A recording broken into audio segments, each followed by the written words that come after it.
ആമേൻ. Praise Lord. Hallelujah. സർവ്വശക്തനായ ദൈവത്തിന്റെ നാമം ഇന്നും എന്നേക്കും വാഴ്ത്തപ്പെടുമാറാകട്ടെ. നമ്മുടെ കർത്താവ് യേശുക്രിസ്തു നാം എന്നേക്കും സ്തുതിക്കപ്പെടുമാറാകട്ടെ. കൃപ ലഭിച്ച എല്ലാ ദൈവമക്കൾക്കും വേഗം വരുന്ന യേശുക്രിസ്തുവിന്റെ നിസ്തുലമായ നാമത്തിൽ എൻ്റെ സ്നേഹവന്ദനം. ക്രിസ്തു യേശുവിൽ ജയോത്സവമായി എല്ലായിടത്തും എല്ലായ്പ്പോഴും നടത്തുന്ന ദൈവകൃപയ്ക്കായി സ്തുതിക്കാം, സ്തോത്രം ചെയ്യാം.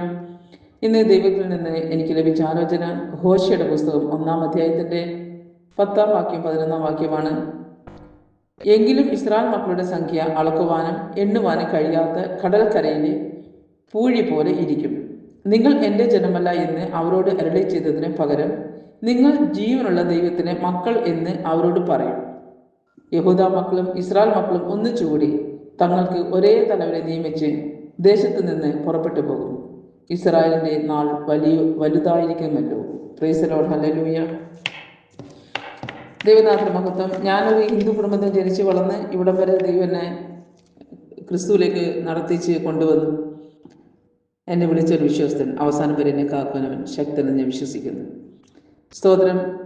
ഈ ബൈബിളിനകത്ത് പല കാര്യങ്ങളും ഞാൻ വായിക്കുമ്പോൾ സ്തോത്രം, ഞാൻ അതിൻ്റെ നടന്ന സംഭവങ്ങളൊക്കെ ഞാൻ ശ്രദ്ധിച്ച് അതിൽ സെർച്ച് ചെയ്തു. അപ്പോൾ അത് അങ്ങനെ തന്നെ നടന്നിട്ടുണ്ടെന്ന് എനിക്ക് മനസ്സിലാകാനിടയായി. സ്തോത്രം. നമ്മൾ വിശ്വസിക്കുന്നത് നമ്മൾ അനുഭവത്തിൽ കൂടെയും കേൾവിയിൽ കൂടെയും നമ്മൾ വിശ്വസിക്കുന്നുണ്ട്. കേട്ടാണ് അറിയുന്നത്, അല്ലേ? അപ്പോൾ സ്തോത്രം, അനേകരുടെ സാക്ഷ്യങ്ങൾ കേട്ടാണ് ഞാനും സാക്ഷിയായത്. സ്തോത്രം. ഇവിടെ എങ്കിലും ഇസ്രായേൽ മക്കളുടെ സംഖ്യ അളക്കുവാനെന്ന് പറയാൻ തക്കവണ്ണം അപ്പോൾ ഒരു കാലത്ത് ദൈവം യാക്കോബിനെ വിളിച്ചു, വേർതിരിച്ചു. സ്തോത്രം. അത്രയും അഭിഷേകം നിറഞ്ഞ യാക്കോബിന്റെ മക്കള്, സ്തോത്രം, ആ മിസ്രൈം വന്ന ആ മക്കളുടെ എണ്ണം നമുക്കറിയാം. സ്തോത്രം. അല്ലെ, 70 പേരെ ഉള്ളായിരുന്നു ടോട്ടലല്ലേ. അവരെയാണ് ഇന്നത് ഇത്രയും വർദ്ധിപ്പിച്ചെങ്കിൽ നമ്മുടെ ദൈവം ആരാണെന്നുള്ള ഉത്തമ ബോധ്യം നമ്മൾക്ക് വിശ്വാസത്തിലൂടെ ഉറപ്പിക്കാൻ പറ്റും നമുക്ക്. അപ്പൊ അവരെ ഒരു കാലത്ത് ദൈവം തള്ളിക്കളയുന്നതായിട്ട് നമ്മൾ കാണാൻ പറ്റുന്നുണ്ട്. പിന്നത്തെ ദൈവം പറയുന്നു അവരെ ജീവനുള്ള ദൈവത്തിന് മക്കൾ എന്ന് വിളിക്കപ്പെടും. അവരോട് പറയുന്നത്. അപ്പൊ അങ്ങനെ തന്നെ നമ്മളിപ്പോൾ ജീവനുള്ള ദൈവത്തിന്റെ മക്കളാണ്. നമ്മുടെ കുടുംബ പേരോ നമ്മുടെ പേരോ ഒന്നുമല്ല, നമ്മുടെ എന്താ പറയുക, സൃഷ്ടാവിന്റെ ഡയറക്റ്റ് പേരിലാണ് നമ്മൾ അറിയപ്പെടുന്നത്. എന്നുവെച്ചാൽ യേശുവിന്റെ ജനം. സ്തോത്രം. നമ്മുടെ പേര് ശരിക്കും പറഞ്ഞ ബന്ധുക്കോസുകാരെന്നല്ല, നമ്മുടെ പേര് ശരിക്കും വീണ്ടെടുക്കപ്പെട്ട ജനം എന്നാണ്. അപ്പൊ വീണ്ടെടുക്കുക എന്ന് പറയുന്നത് എന്താണ്? വേറൊരു അപ്പന്റെ മക്കളായി മാറി, അതാണ് വീണ്ടെടുപ്പല്ലേ. സ്തോത്രം. അപ്പോൾ നമ്മള് എന്താ പറയട്ടെ, ആ വിഷയത്തിൽ രക്തം കൊണ്ടാണ് നമ്മളെ വീണ്ടെടുത്തിരിക്കുന്നത്. അപ്പൊ നമ്മൾക്ക് അവിശ്വാസമുള്ളവരെ വിശ്വസിപ്പിക്കാൻ തരണം. ഞാൻ അനേകരോട് പറഞ്ഞ നിങ്ങൾ ബൈബിൾ വായിക്കുക എന്നാണ്.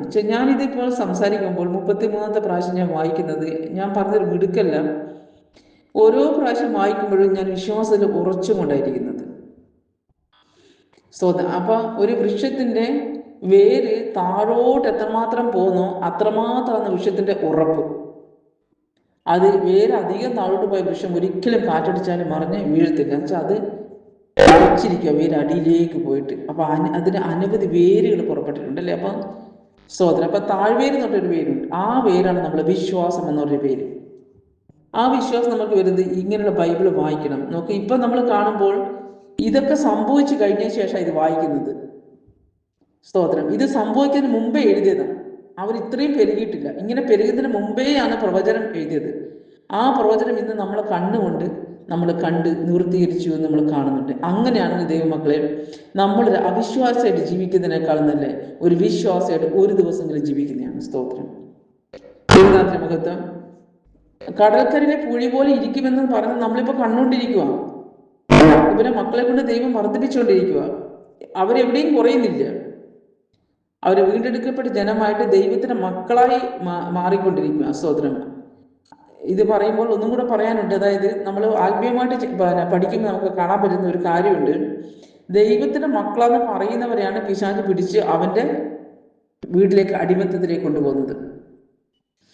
ആദ്യം പിശാച് മനുഷ്യനെ അടിമത്തത്തിനാക്കിയതുപോലെ തന്നെ ഇസ്രായേൽ മക്കളെ വർദ്ധിപ്പിക്കാൻ ദൈവം തുടങ്ങിയെന്ന് കണ്ടപ്പോൾ 70 കൂട്ടമാകുന്നിടം വരെയും യാക്കോബിന്റെ മക്കളെ യാക്കോബിന്റെ ചെട്ടങ്ങളിൽ യാക്കോബിനും അപ്പനും മക്കളുമായിട്ട് ഒരു കുടുംബമായിട്ട് നല്ല ഇതായിട്ട് കഴിയുമായിരുന്നു, അല്ലേ.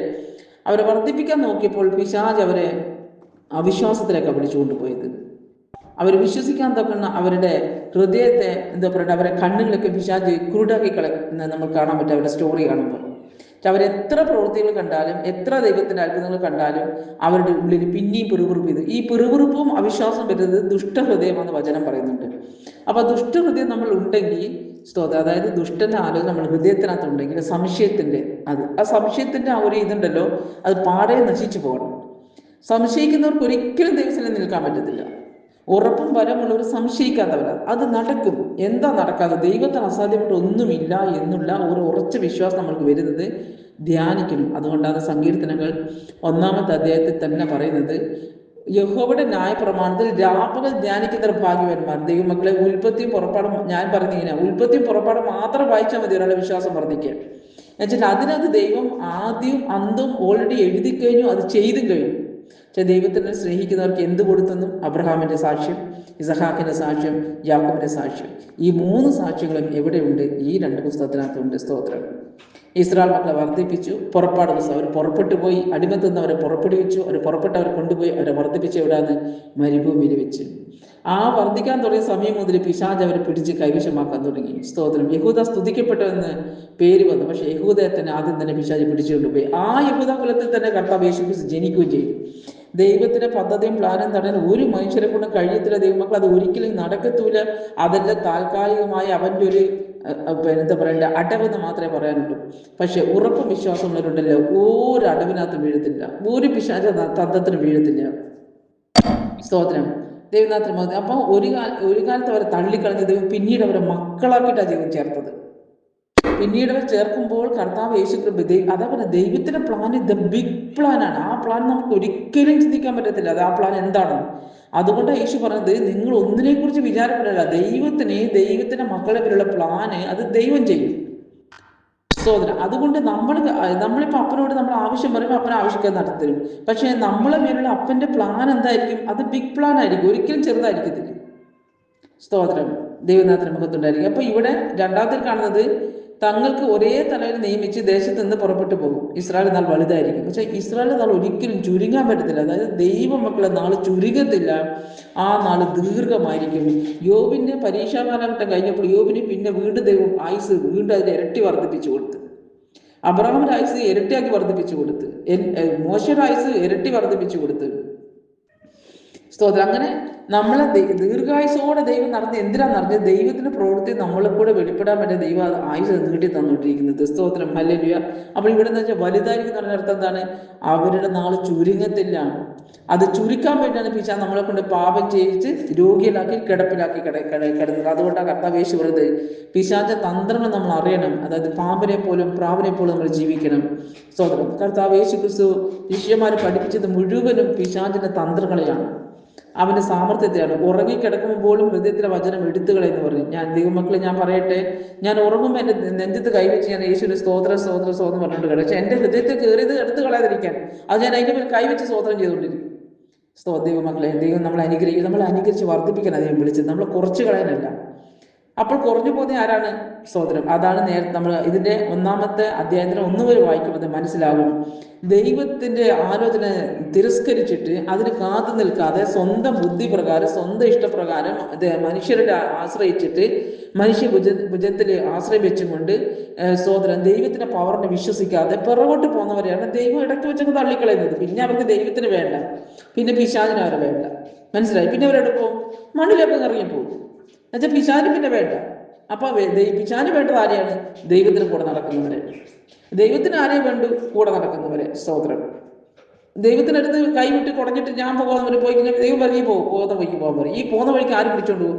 പിശാച് പിടിച്ചോണ്ട് പോകും. പിന്നെ അവൻ നമ്മളെ എടുത്ത് അമ്മാനമാടും. പിന്നെ നമ്മൾ ബലം ക്ഷയിക്കുമ്പോൾ നമ്മൾ എന്ത് ചെയ്യും? അവനും ഇട്ടെന്ന് പോകും. ദൈവമക്കളെ, നമ്മൾ ദൈവം ആരാന്നുള്ളത് വിശ്വാസം വർദ്ധിക്കും. നമ്മളെല്ലാ പുസ്തകങ്ങളെല്ലാം വായിക്കണം. ഇത് വായിക്കാൻ വേണ്ടി എഴുതിയതാണ്, അല്ലാതെ ഇത് ചുമ്മാതെ പിടിച്ച് ഞാൻ ക്രിസ്ത്യാനെന്ന് പറയാൻ വേണ്ടി കൈ പിടിച്ചുകൊണ്ട് നടക്കാൻ വേണ്ടി എഴുതിയ ബുക്കല്ല ഇത് ബുക്കല്ല. ഇതൊരു ഇംഗ്ലീഷിൽ പറയുമ്പോൾ ഹോളി ബൈബിള്, അതായത് വേദം എന്നാണ് പറയുന്നത്. ദൈവത്തിന്റെ വചനം എന്നതിൻ്റെ പറയുന്നത്. ബുക്ക് എന്ന് പറയുന്നില്ല ഇംഗ്ലീഷിൽ. ഹോളി ബൈബിൾ എന്ന് പറഞ്ഞാൽ വിശുദ്ധമായ വചനം എന്നതിൻ്റെ അർത്ഥം. അപ്പോൾ ഉൽപ്പത്തി മുതൽ വെളിപ്പാട് വരെ നമുക്ക് വായിച്ച് ഇതിനെ ഗ്രഹിച്ച് വിശ്വാസം വർദ്ധിപ്പിക്കാനുള്ളതാണ്.